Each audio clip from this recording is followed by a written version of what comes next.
House Majority Leader William Lamberth. He joins us on the Matt Murphy hotline to talk about the special session that's coming up and some of the pre-filed bills there.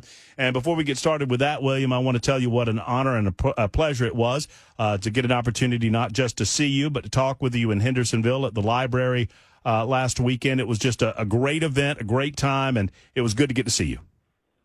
Well, Matt, it was great to see you as well. Thank you for coming up to Sumner County. Here in God's country, we value people's First Amendment rights, and our libraries will always welcome Kirk Cameron and Riley Gaines anytime they want to come and share some wisdom and some truth with some of our kids here. I saw more people taking pictures with William Lamberth than I saw him taking pictures with Kirk Cameron. I'm just saying. I'm telling you what I saw, William. It's because Kirk was up front and busy, and I was in the back hanging out with my folks. That's it. That's the only reason you saw that. But it was a great event and just a good movement out there that really shouldn't even be necessary. But to just, love on these kids for who they are and share with them, just the truth about kind of some of the stuff that's going out there in the world and do so in a way that kids can get. And I think kids are smarter than we give them credit to. And I know that the kids were there at the Hendersonville Library sure loved meeting Riley and Kirk. And, I mean, it was a cool event. No question. Don't forget about River, the dog with no eyes. River was a big hit. I know. Oh, so good. Look, that's not even playing fair when you bring an adorable dog to an event that happens to also be blind and have a phenomenal personality. That's the reason you and I were standing in the back and everybody else just ignored us. That's exactly right. Let me ask you broadly on the issue of the special session.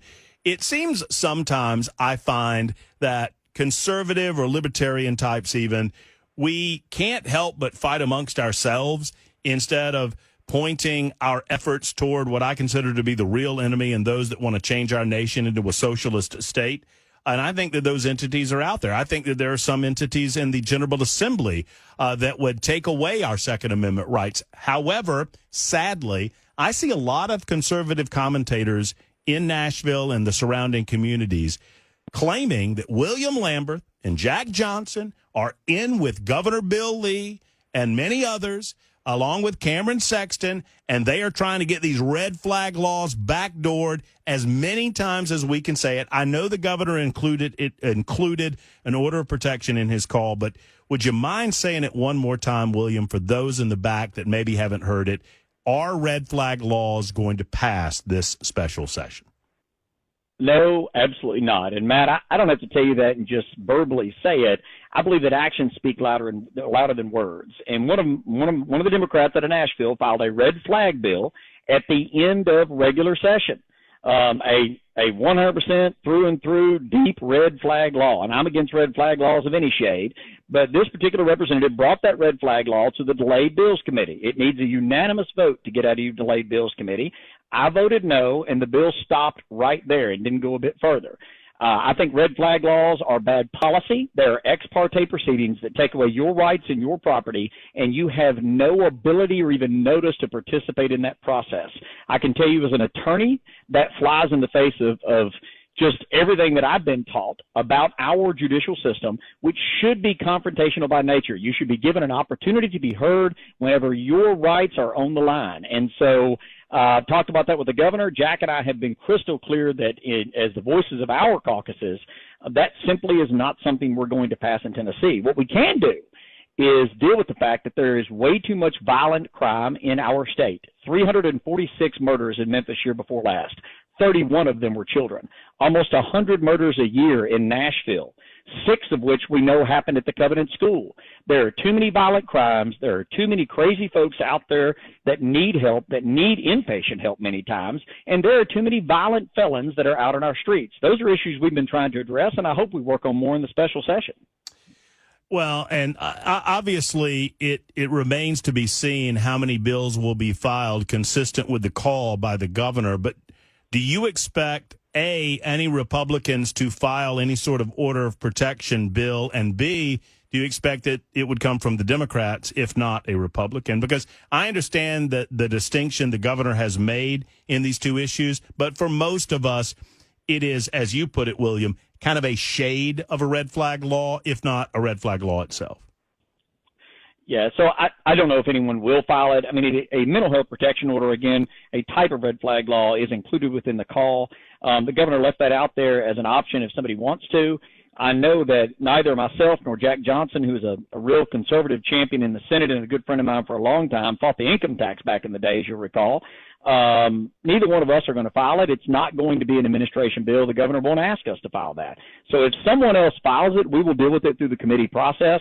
And I'm sure, just like in the delayed bills committee, that it will not be successful. But there's going to be several other bills, many of which will be filed today and some of which have already been filed, that will go at the heart of what I mentioned a while ago, making Tennessee safer after the special session than we were beforehand, and still absolutely fighting to preserve and improve and increase all of our civil liberties. We've been doing that for over a decade now, serving you as a majority and now a supermajority Republican legislature, and we can still continue to do that in the special session and will. House Majority Leader William Lamberth with us. Before I get to some specifics on a few of the bills that have been pre-filed, just broadly, there's also been a suggestion that this didn't necessarily need to happen. Now, I know it's not your call, William. It is the governor's call, obviously. Do you support the idea of having the special session to build a case for better public safety in the state of Tennessee outside of the regular session? And why do you feel like because the governor has said to me that he feels like we deal with this now in advance of schools getting really up and running. I know schools are back in session, and that will clean the slate for a good January general session. Do you share that analysis? So I serve in the legislature. I serve the people of my district, and the governor is elected to be just that, the governor. And I'm a constitutional Republican. I'm a constitutionalist. I believe that the words on the page mean something. And the Constitution of the great state of Tennessee allows the governor to call us into special session for extraordinary issues. And anytime we are talking about public safety, obviously that's extraordinary. I am certain that there are many of these ideas that could wait until January, but the governor has called us into special session. That is his right as the governor. Anytime we're in Nashville, anytime that I am down there, I am going to fight for our conservative values here in Sumner County and throughout the state of Tennessee. And I am going to, at every opportunity, try to put forth good policy options and ideas for my colleagues to consider potentially voting for, to get it to the governor's desk for him to sign or not. Whether or not to have a special session is an interesting debate that folks can have, but we are having one. The governor has called us into special session next Monday at 4 o'clock, and I'm going to show up and I'm going to do my duty. I'm going to do that boldly. I'm going to do that in the way that I've done it for 11 years now, and I'm going to try to get the best ideas across the finish line. That's just the reality of where we are. Let's delve in the few minutes that we have left into a couple of these bills in specifics. House Bill 7007 is probably one of the more controversial bills that you will file. I don't know if you would agree with that or not. It's called the Child Victims Privacy Act. It is, according to your press release, a bill that would protect sensitive county medical examiner and autopsy reports of minor children who are victims of violent crime. Explain to me how this would not be a matter of public record, or why should we protect some of this information from the public? Yeah, thank you for asking about that one, Matt. So when a child is murdered, and I spent 7 years as an assistant district attorney, and I have walked this journey with many families that have lost loved ones to violent crime, it is heart-wrenching. It is a pain that none of us that have not experienced that firsthand can ever understand, and I hope none of you ever do. But those families, there are many things, just as their wounds begin to heal, they can rip those scars wide open. And one of those is the fact that the autopsy results of their children, of murdered children, are public record now. So I've heard from some of the families that have lost loved ones to violent crime in Tennessee, and who just recently have been notified that the autopsies of their children have been requested. And so I filed this bill for consideration by my colleagues to say, look, what possible usage could it be for a child's autopsy to be public record? Now, we put in lots of exceptions for lawsuits and criminal investigations, and even put a catch-all in that if for good cause shown, the judge can just open it up if someone petitions. But for just anybody to walk down and just on their own morbid curiosity to pull some dead child's autopsy, to me, seems ridiculous. Then why not make it a law for everyone? Why make it just for children? Why not make it for all Tennesseans? Good question. So we wanted to, in this instance, I wanted to draft this bill specifically dealing with minors because that is, in my view, a minor's medical information. And I, as a parent or guardian, it's my job to protect my child's privacy. Now, once someone is an adult, and that's a whole different story once they've reached the age of 18. But for a child, I want to put the power in the parent's hands, because that's the other thing that's a part of this bill. If a parent or guardian decides that information should be public, they can do so, no problem. But the power is in their hands. You understand why some are looking at this and suggesting that this is William Lamberth attempting to shield the manifesto from Covenant School from the public. You can understand why we would put those two things together, don't you?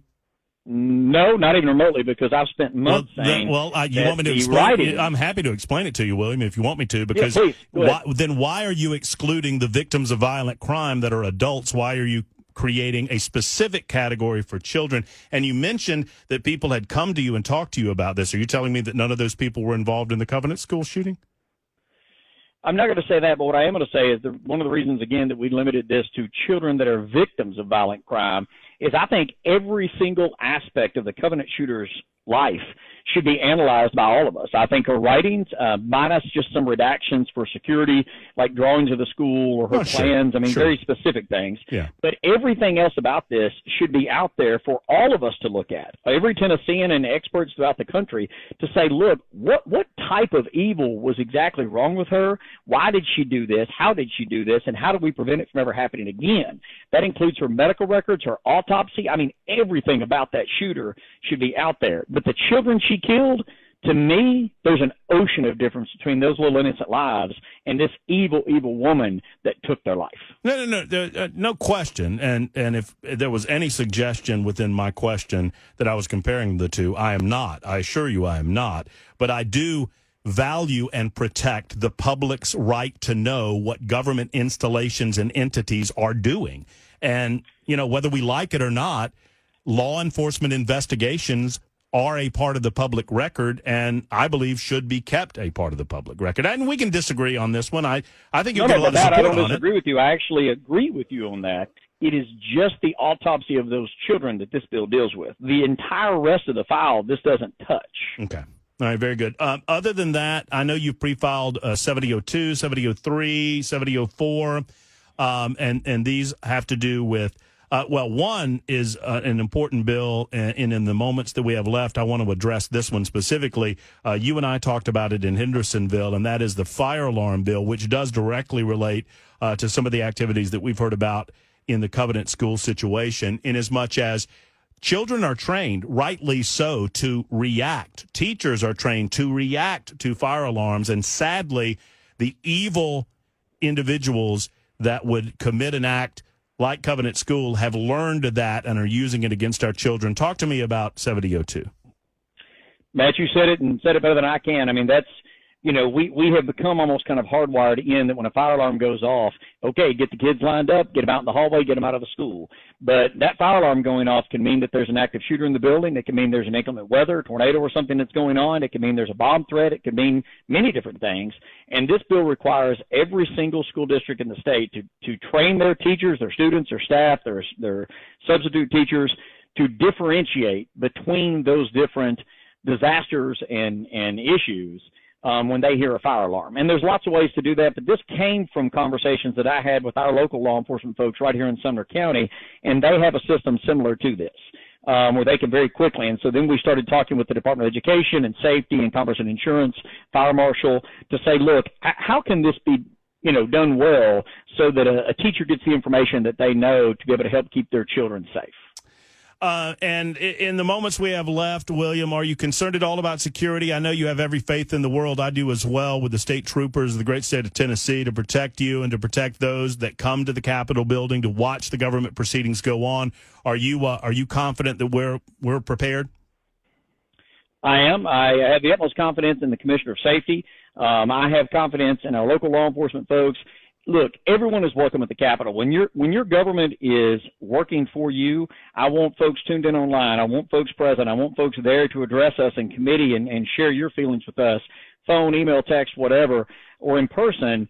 But if someone comes downtown during the special session and they commit a crime, if they're up to no good, I hope they like eating jail food, because that's what's going to happen. They're going to go to jail. We don't put up with that kind of crap in Tennessee. We're not going to put up with it during special session or any other time. That Capitol needs to be safe for you. It needs to be safe for us. It needs to be safe for every Tennessean, because it belongs to you. When we went through the riots and protests and everything else from a couple of years ago, THP did a very good job of keeping that Capitol secure and safe and operating well. And I'm confident they will do that again. Matt, I want one quick just personal privilege here. There's a guy named Ralph Story that's been listening to you for years. I want to give Ralph a shout out. He raised a fantastic young lady who works at our office in the legislature. And so, Ralph, quick shout out to you. Well, there you go. I love that. I love that ending the interview, too, William. Thank you for everything. Thank you for spending some time with us today. We look forward to another conversation down the road. And best of luck as the special gets underway this Monday. Matt, thank you, and thanks for everything you do every day, man. We all appreciate you.